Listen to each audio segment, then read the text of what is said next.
Here we are after we've covered up all our holes. One of the things I like to do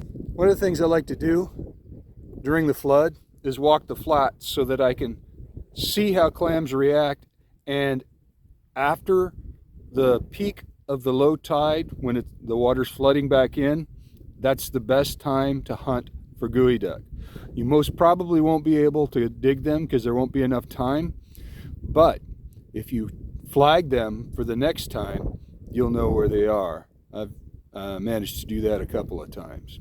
Geoduck are difficult to find because they're heavily fished, and they have a tendency to live in the deeper water where people can't get to them. But one of the nice things about walking the flood is you get to see what kind of sea life is out there. I'll show you one of the things. This here is a moon snail. You can't eat, you can eat them, but you can't take them in Northern California. I'm north of San Francisco here, and they're a really cool species. If you uncover them, be sure to bury them back. Now, as I'm walking along, I'm seeing all the clams are poking their heads out so that they can get ready for the flood tide. They're hungry, they haven't eaten for a while, and they're all just sitting here. If you have trouble finding clams, this is the time to locate them, because they are everywhere. These are all gapers. You can actually see them moving. That's a little bitty baby gaper. Another gaper there. But they're thick on top of the flat. You'll notice that the smaller clams have a tendency to be up higher, and that's because during a lesser tide, if they're up here, they get dug.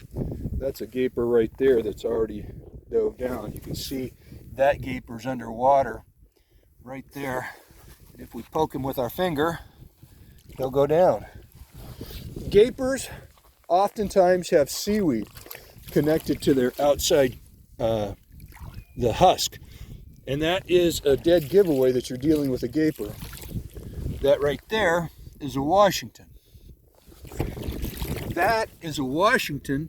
That's the tip of its siphon, so you can actually see it sticking out of the water. That's a gaper right there. That's a Washington show, but he hasn't stuck his nose out. This is a Washington as well, that just barely is showing the tip. Another gaper. This most probably is a mudworm. Sometimes you can actually see them blowing. They're like this one here. He's siphoning in and out the water, and that's how they feed. So that's how you can tell. They are absolutely thick here and easy to find. These are all little ones. You got two in one hole right there. But yeah, walk the flood. It'll give you a new appreciation for all the life that's out here. Oh, look at that one blowing real hard. Sometimes as you look down, oh my goodness, look at all those gapers right there. I hope this shows up. There they are right there. Those are all small gapers.